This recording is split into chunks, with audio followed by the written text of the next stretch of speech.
Mesdames et messieurs, bonjour et bienvenue dans votre émission Coup d'œil sur l'environnement. Nous sommes bel et bien à Brazzaville et au Grand Hôtel de Kitele. Kitele, c'est un nouveau quartier qui venait d'être construit par le président Sassou Nguesso. Et c'est dans ce Grand Hôtel que s'est déroulé le deuxième sommet des bassins forestiers du monde, de 3 bassins forestiers du monde. Au cours de ce sommet, les 3 bassins devraient avoir le même langage, monter la même stratégie pour défendre leur cause à la COP 28 qui s'annonce déjà à la fin du mois de novembre. Est-ce que cet objectif est atteint? Nous vous invitons à suivre le déroulé de ce sommet et vous-même vous allez comprendre si oui ou non la stratégie qui aurait dû être montée avant la COP 28 pour défendre la cause des populations qui vivent des forêts de ces 3 bassins, si leur cause a été entendue. Nous vous invitons à suivre calmement le déroulé de ce sommet.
Vous venez de participer activement à la conférence sur les 3 bassins forestiers tropicaux à Congo-Brazzaville. Mais au cours de cette conférence, on a martelé beaucoup plus sur le mécanisme de financement dans le secteur privé. Et on fait référence au crédit carbone. Vous développez le crédit carbone au niveau de la République démocratique du Congo. Comment avez-vous aperçu cette assertion qu'on a évoquée. Et en plus, vous êtes scientifique. Et là, le Premier ministre du Congo-Brazzaville vous a jeté des fleurs. Est-ce que vous pouvez nous dire un peu le travail scientifique que vous avez fait pour que demain le bassin du Congo, les 3 bassins, puissent obtenir le résultat tant attendu? Merci beaucoup, monsieur le journaliste. C'est plusieurs questions à la fois. Oui. J'aimerais d'abord dire que pour nous, secteur privé, nous croyons que c'est nous qui sommes porteurs du développement. Partout dans le monde, c'est le secteur privé qui amène le développement. Vous avez vu avec la Chine, avec les États-Unis et partout. Donc c'est le secteur privé qui vraiment amène le développement. Et nous espérons que le marché du carbone, particulièrement en Afrique centrale, devrait participer à un développement vert de tous les pays d'Afrique centrale. Évidemment, nous sommes en République démocratique du Congo, mais nous ne sommes pas qu'en République démocratique du Congo, nous sommes aussi au Cameroun présentement. Donc nous voulons que les fonds générés par la vente des crédits carbone puissent profiter à la fois au gouvernement et aux populations locales, telles que nous avons pu le démontrer dans notre projet Maindomberen. Donc ça, c'est la première des choses. Et nous encourageons non seulement les autres entreprises privées à pouvoir investir dans ce domaine porteur en Afrique centrale, mais aussi nous voulons que les acheteurs de crédits puissent tenir compte, puissent se mobiliser également pour qu'il y ait un flux financier important en Afrique centrale dans le domaine de la conservation. Ce qui va montrer que c'est une alternative vraiment viable par rapport à la déforestation ou à l'exploitation forestière. Alors, pour ce qui concerne le segment scientifique, si je veux dire, nous particulièrement, nous sommes en train de travailler avec plusieurs autres institutions, notamment des universités américaines, la NASA, et pour essayer d'avancer la recherche dans ce domaine. Je crois que nous avons beaucoup contribué à l'avancement de cette recherche. Vous voyez notamment des laboratoires dans lesquels j'ai participé qui publient les données de déforestation annuelles à travers le Global Forest Watch. Donc, et ça, c'était un gap. Il n'y avait pas de données ni de résultats dans le passé. Donc, on a beaucoup travaillé, mais on a encore besoin de travailler davantage. Nous voulons maintenant, à ce niveau, nous voulons ramener la science en Afrique centrale. Vous voyez, nous voulons avoir des laboratoires de recherche qui travaillent en Afrique centrale par les chercheurs d'Afrique centrale. Cela existe un tout petit peu, mais ce n'est pas assez à mon avis et nous sommes en train de travailler d'arrache-pied pour que cela se fasse, notamment avec un observatoire que nous allons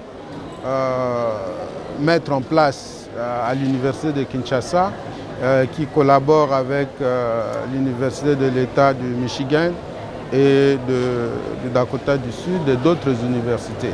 Donc voilà, c'est un peu ça et nous voulons maintenant être à jour pour prévenir ce qui va arriver. Vous savez que nous avons, je vous ai toujours parlé, nous sommes en année El Niño. Je vous ai dit que voilà, les érosions, les pluies diluviennes, et tout cela va arriver ici. Vous avez vu ce qui s'est passé chez nous, dans la province de l'Équateur, avec des inondations à cause des tempêtes violentes qui sont associées à ce phénomène-là. Il faut prévenir, il faut dire à la population que nous sommes dans une année difficile et que voilà, il faudrait qu'on fasse attention. Mais maintenant, on ne sait pas le faire parce que il n'y a pas, les scientifiques ne sont pas capables assez de lancer l'alerte auprès de la communauté. Nous devons avoir ce relais-là pour lancer l'alerte et nous ne savons pas dans quelle direction nous allons avec les changements climatiques. Ici, en Afrique centrale. Ça peut être, nous savons que le scénario n'est pas nécessairement bon, que ce soit dans le sens de une raréfaction des précipitations ou dans le sens d'une augmentation sensible des précipitations. Nous ne savons pas dans quelle direction, nous devons encore travailler davantage avec tous les laboratoires qui sont ici, qui ont besoin d'être financés, notamment ici à Brazzaville, à Yaoundé ou à Kinshasa. Une dernière question, professeur. Hier, de plus en plus, les 3 bassins du monde demandaient beaucoup plus que le bailleur de fonds, ou soit le pays pollueur, le grand pollueur de ce monde, puisse financer les bassins, les 3 bassins forestiers, parce que ce sont les 3 bassins qui sont l'espoir au fait du monde. Mais aujourd'hui, de plus en plus, ces bassins se tournent vers le secteur privé. Est-ce que nous pouvons dire que les négociations au niveau des bailleurs de fonds n'ont pas marché, n'ont toujours pas marché? C'est pour ça qu'ils se tournent vers le privé? Bon, vous savez que les bailleurs de fonds, le secteur public a beaucoup de contraintes. Il y a beaucoup de contraintes au niveau du secteur public dans tous les pays. Nous ne voulons pas dire que les négociations n'ont pas avancé. Nous sommes en train de travailler avec les secteurs publics aussi. Nous sommes en train de travailler avec le secteur public pour annoncer ce qu'on appelle de package de financement qui regorge à la fois la contribution du secteur privé et la contribution du secteur public. Donc, je ne crois pas que les négociations n'ont pas marché, mais évidemment, vous savez que chaque pays essaie de tirer la couverture de son côté. Pour le moment, c'est ce qui arrive. Donc, les pays pollueurs ne veulent pas, en tant que pays, s'engager. Mais le secteur privé, au moins, peut s'engager sans beaucoup de contraintes. Et ça, c'est ce que nous voulons. Nous voulons que le secteur privé puisse s'engager. Nous sommes en discussion, notamment avec Bezos et les autres, et des fondations pour essayer de voir dans quelle mesure on peut mettre un package ensemble pour venir à la rescousse du bassin du Congo. Quelle pourrait être la recommandation principale que nous pouvons attendre de nos chefs d'État demain? Je crois que c'est la même chose. Nous ne sommes pas générateurs de pollution. Ça, c'est la première des choses. Nous ne sommes pas générateurs de pollution. Les chefs d'État et de gouvernement doivent demander à ceux qui sont générateurs de pollution et qui constituent un problème pour l'humanité, le bassin du Congo, le climat, de faire davantage. Et particulièrement en faveur des 3 bassins tropicaux. Il ne faudrait pas que demain, les 3 bassins tropicaux soient aussi un problème dans cette équation climatique. Il faut qu'ils fassent partie de la solution plutôt que du problème. Si on ne tient pas compte de ce que les desiderata des 3 bassins, et particulièrement des populations de ces 3 bassins, on peut nous aussi devenir une partie du problème. Et si on devient une partie du problème, l'équation devient plus difficile à résoudre.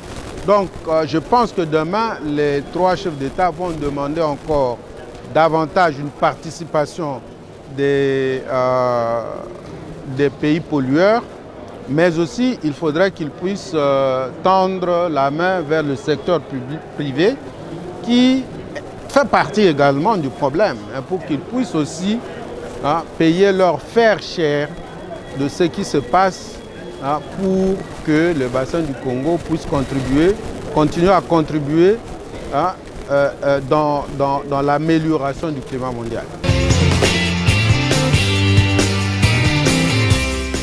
Monsieur l'ambassadeur, depuis hier, il s'est ouvert ici à Brazzaville la conférence sur les 3 bassins forestiers tropicaux.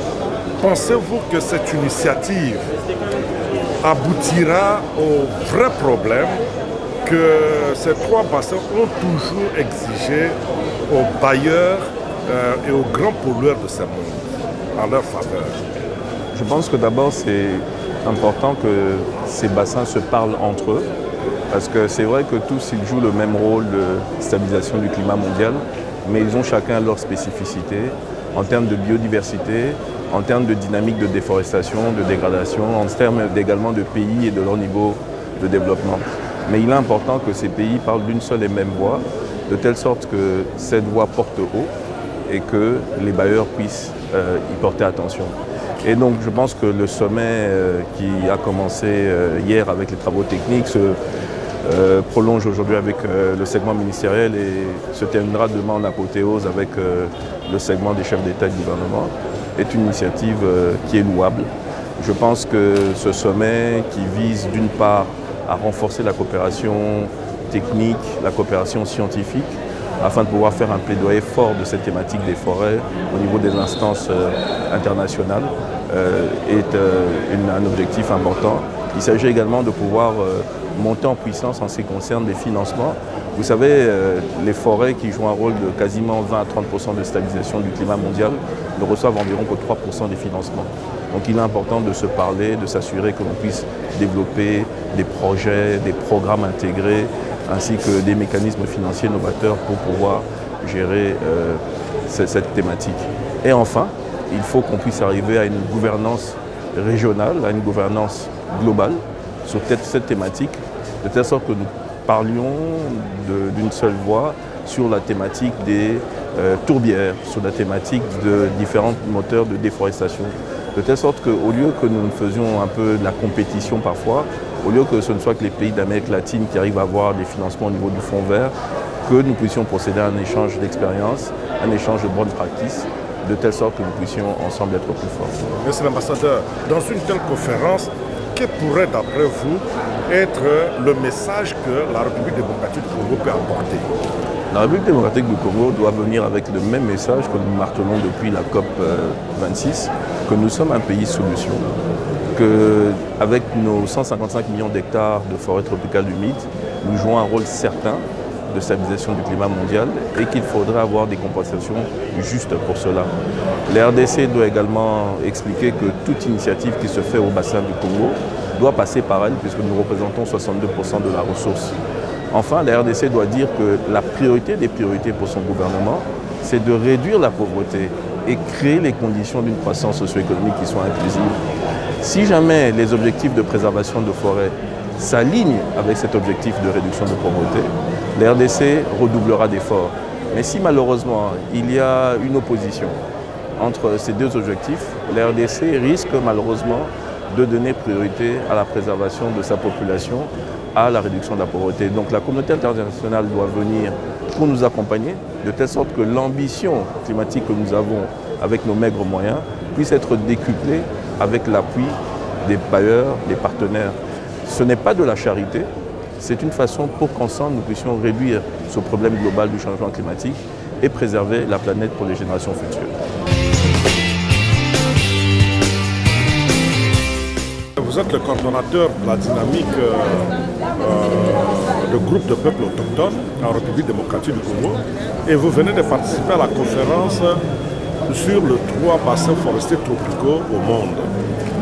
Et ces bassins-là regorgent énormément de peuples autochtones. Et au cours de cette conférence, on a particulièrement parlé du rôle que le peuple autochtone joue dans la préservation des écosystèmes forestiers. Et c'est pour vous un motif de satisfaction ou pour vous, il y a encore un chemin à parcourir? Oui, je peux dire déjà que c'est un motif de satisfaction parce qu'à l'issue de ces sommets, nous avons quand même plusieurs leaders mondiaux qui sont là, donc venus de ces 3 bassins forestiers, mais aussi nous avons des leaders qui sont venus des pays où nous trouvons la plupart des donateurs qui appuient ces efforts qui sont déployés dans ces 3 bassins. Et à travers les discours de la plupart des dirigeants, donc il y a déjà cette reconnaissance des efforts fournis par les communautés locales et autochtones en termes de préservation des forêts et leurs écosystèmes. Mais il y a aussi des reconnaissances en termes du travail que mènent les peuples autochtones en ce qui concerne le maintien de ces stocks carbone. Mais nous pensons qu'il y a encore beaucoup de choses à faire parce que là nous parlons de la reconnaissance. Mais en termes de position des peuples autochtones, c'est la reconnaissance aussi des droits à la tenir. C'est-à-dire comment est-ce qu'on arrive à reconnaître et sécuriser les terres traditionnelles des peuples autochtones qui constituent même les biotopes de ces bassins du Congo en ce qui concerne l'Afrique. Mais au-delà de cette reconnaissance, la sécurisation des terres, nous sommes aussi en train de lutter pour qu'il y ait plus d'investissements. Parce que la vision actuelle telle que définie à Glasgow, c'est de voir comment les investissements doivent aller directement dans les milieux ruraux où vivent ces communautés, afin de prendre en compte leurs efforts, mais aussi améliorer leurs conditions de vie. Et c'est dans le même volet où nous parlons même avec les dirigeants ici pour voir comment remettre sur la table le paiement des services environnementaux. Parce que ça, c'est un élément capital à ce qui concerne l'émergence des pays dans nos différents bassins, mais aussi à ce qui concerne la reconnaissance et la prise en charge du travail qui est fait. Mais en dehors de tout ça, il y a aussi des menaces qui continuent. Et là, dans ce cadre de menaces, nous parlons par exemple du marché carbone actuel qui menace effectivement la tenue traditionnelle des communautés parce qu'on n'a pas encore arrivé à se mettre d'accord avec le dirigeant dans les 3 bassins. C'est la définition de la propriété du carbone, à qui appartient le carbone. Et c'est la même question en termes de grille de partage des bénéfices. Comment est-ce que les bénéfices ici du marché carbone seront répartis entre les États, entre le secteur privé, mais aussi avec les communautés. Et enfin, on a parlé avec quelques dirigeants ici sur l'expansion des énergies fossiles, parce que nous voyons que dans la plupart de nos États, y compris en RDC, nous commençons à aller petit à petit vers l'exploitation du pétrole, tout en connaissant les conséquences que cela peut avoir sur ces forêts tropicales humides, mais aussi sur leurs écosystèmes. Donc voilà en gros, en synthèse, notre participation, mais aussi les efforts qu'on est en train de poursuivre à ce qui concerne le financement et les menaces éventuelles. Oui, mais parlons maintenant du partage des bénéfices. Beaucoup plus le peuple autochtone que vous essayez d'aider à recouvrer leurs droits naturels ont de problèmes à accéder justement à ces bénéfices-là. Mais à travers cette conférence, quel message voudrez-vous envoyer pour que au moins leurs bénéfices les arrivent directement? En tout cas, à travers ces sommets, ces forums, depuis hier, on a partagé beaucoup d'informations sur la foresterie communautaire comme une des alternatives parce que nos États aujourd'hui arrivent à concéder des espaces à nos communautés jusqu'à 50 000 hectares. Donc l'idée, c'est de voir comment ces concessions de foresterie communautaire peuvent être considérées comme des concessions de conservation au même titre que les concessions carbone. Ce qui peut permettre effectivement aux communautés d'avoir accès au marché carbone, mais non contraignant, parce qu'il y a plusieurs types de marchés carbone actuellement et les communautés peuvent avoir accès à ces genres de marchés afin d'avoir un financement direct. Mais ça ne se limite pas là. Vous savez qu'à Glasgow, il y a eu l'enveloppe de 1,7 milliard de dollars qui a été consacré aux communautés dans les 3 bassins. Et jusqu'à aujourd'hui, ces fonds n'arrivent pas parce qu'on définit des mécanismes. Il y a la lourdeur, il y a beaucoup d'intermédiaires, effectivement. Ce qui fait que les fonds qui arrivent au niveau de la base ne correspondent plus au contexte ni aux besoins des communautés. Donc c'est un peu ça la lutte qui est en cours actuellement. Comment faire arriver les fonds, mais aussi comment considérer la foresterie communautaire comme une alternative pour permettre à rebooster l'économie des ménages dans les milieux ruraux. Donc il y a encore des chemins à parcourir. Le chemin il est encore très très long, bien sûr, jusqu'à ce qu'on arrive au Brésil pendant la COP 2030 et faire cette évaluation dans un autre bassin. Vous êtes le coordonnateur du groupe de travail RED Rénové. Et vous venez de participer à la conférence sur les 3 bassins forestiers tropicaux du monde, à Congo-Brazzaville. Cette initiative, quelle est votre lecture par rapport à ça? Notre lecture, c'est que cette initiative était une initiative qui est très pertinente parce qu'en fait, il fallait que les pays des bassins, du Sud, puissent avoir un même langage pour essayer un peu de faire le plaidoyer au niveau international avec les pays du Nord. Et que donc cette coalition, pour nous, ce serait vraiment une bonne occasion pour que on puisse consolider les efforts en ce qui concerne la promotion des forêts, de toutes nos forêts, les questions des tourbières, et toutes les questions que nous sommes en train de gérer au niveau du Sud. Et vous pensez que la voix de ces 3 bassins sera entendue? Bon, déjà pour moi, c'est un mauvais départ. Je pense qu'il y a encore un travail que nous allons faire au niveau de la société civile. Comment c'est un mauvais départ? Parce que nous attendions à ce que nous ayons vraiment un sommet des chefs d'État. Et nous avons constaté des chefs d'État de 3 bassins.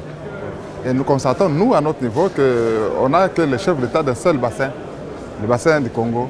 Et que donc, jusque-là, on ne sent pas vraiment une complicité.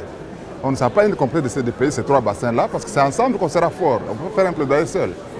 Et donc, nous, je pense que nous allons continuer avec nos amis de la société civile du Brésil et ceux de l'Indonésie pour que nous puissions continuer à faire la pression pour que ce mécanisme puisse fonctionner très bien avec une participation de haut niveau.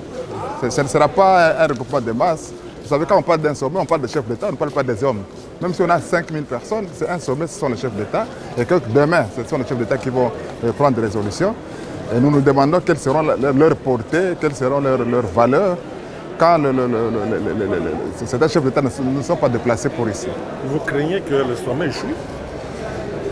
Bon, oui, on craint qu'il y ait des résolutions qui ne vont pas aller très loin.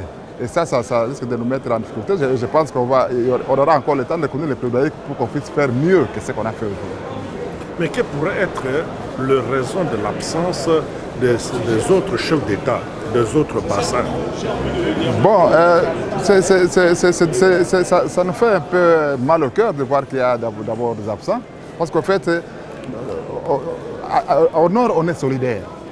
Mais nous aussi, ici, cette solidarité est en train de bouger. Je crois qu'il y a d'autres raisons d'ordre politique qui font en sorte que les gens ne s'accordent pas ensemble pour savoir comment, dans quelles conditions organiser, quels sont les agendas des chefs d'État. Et tout ça, c'est un problème. Nous avons vu le Moula venir à Kinshasa, rencontrer son homologue RD Congo. Mais après, on a vu que la conférence a été délocalisée. Est-ce qu'il y avait déjà de quoi à ce niveau-là? Nous, au niveau, à notre lecture comme c'est civil, nous, à Sharm el-Sheikh, en Égypte, nous avons participé à la discussion pour laquelle on avait désigné, on avait prévu d'organiser ce sommet à Kinshasa, en RDC. Et tout le monde était là, nous avons tous validé. Et on n'a pas compris ce virement-là diplomatique où il y a eu des changements imprévus. Et je crois que ça fait partie vraiment des échecs, ou du fait que ce sommet ne marche pas parce qu'on n'a pas compris qu'est-ce qui a fait que les choses ont changé brusquement comme ça.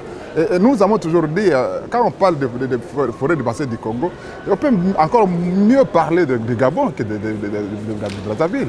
Moi, je pense que les pays qui détiennent des forêts, qui ont des modèles à montrer, des discussions à faire, ce sont des pays comme la RDC, le Gabon qui est le deuxième, le Cameroun et les autres. Mais voilà, donc, on est là.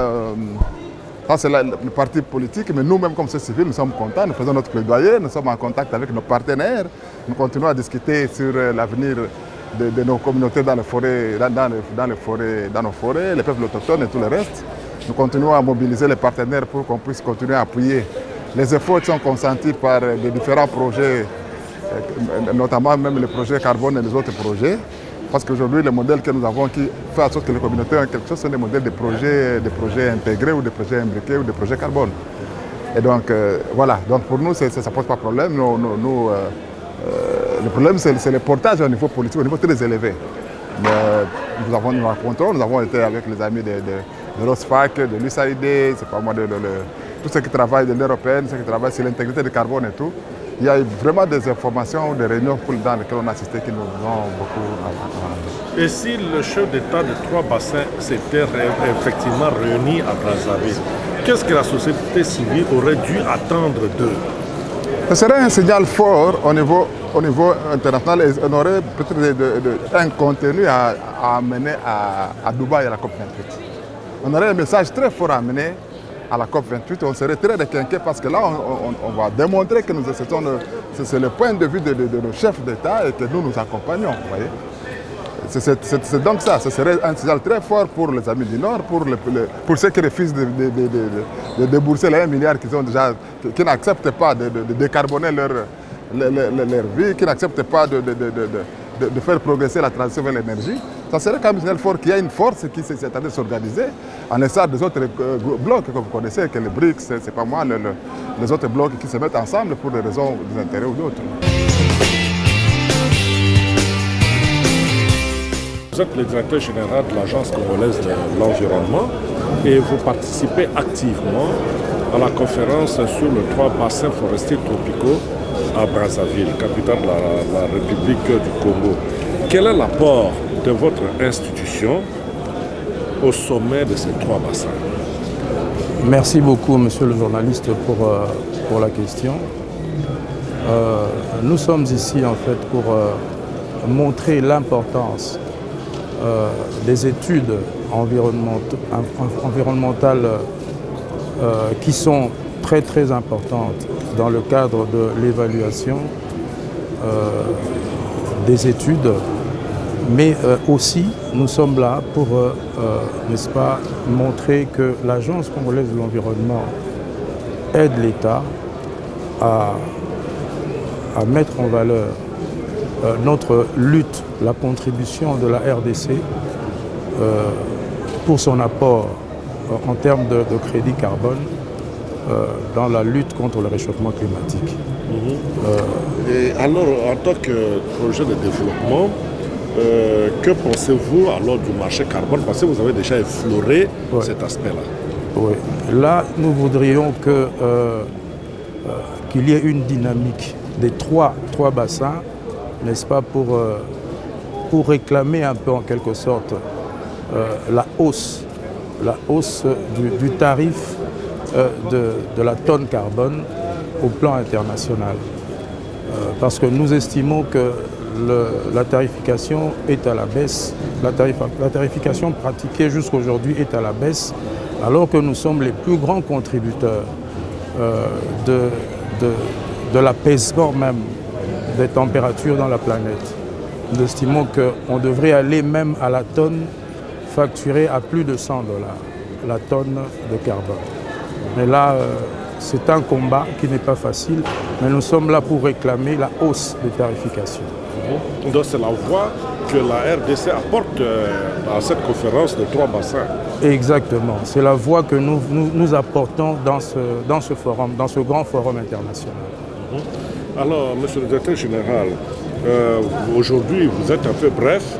Nous pensons que nous aurons l'occasion d'approfondir la question quand nous allons rentrer chez nous et beaucoup plus parler de votre institution qui n'est pas très connue, il faut se le dire. Oui, donc exactement. je crois que vous aurez l'occasion de nous donner cette opportunité de parler de votre institution, de telle sorte que les opérateurs économiques, tous ceux qui font les activités, puissent savoir qu'avant de développer un projet quelconque, il faut absolument passer par l'Agence congolaise de l'environnement pour une étude d'impact environnemental et social avant de réaliser les projets. Donc nous voulons vraiment que les gens puissent comprendre ça. Alors, à l'issue de ce sommet, quel est le dernier mot que vous pouvez donner par rapport, puisque nous avons pris à pied levé? Exactement. Quel est le dernier mot que vous pouvez donner? Bon, ici, nous allons remercier d'abord le président de la République, M. Félix Antoine Tshisekedi, qui n'a jamais manqué à un seul forum dans le monde où on parle du climat. Et surtout du Congo. Et du Congo. Du Congo, parce que lui seul représente le Congo partout où il passe. Il parle au nom de la République démocratique du Congo. Donc nous voudrions le remercier ici pour l'occasion qu'il nous donne de venir parler du Congo, de défendre les intérêts du Congo, l'apport du Congo dans le refroidissement de la planète.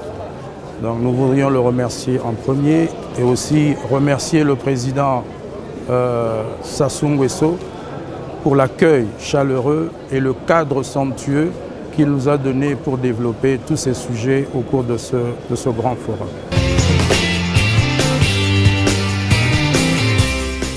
Si vous prenez les 3 bassins, rien que nos forêts constituent 80% des forêts du monde. Ça, c'est en termes des pays des 3 bassins.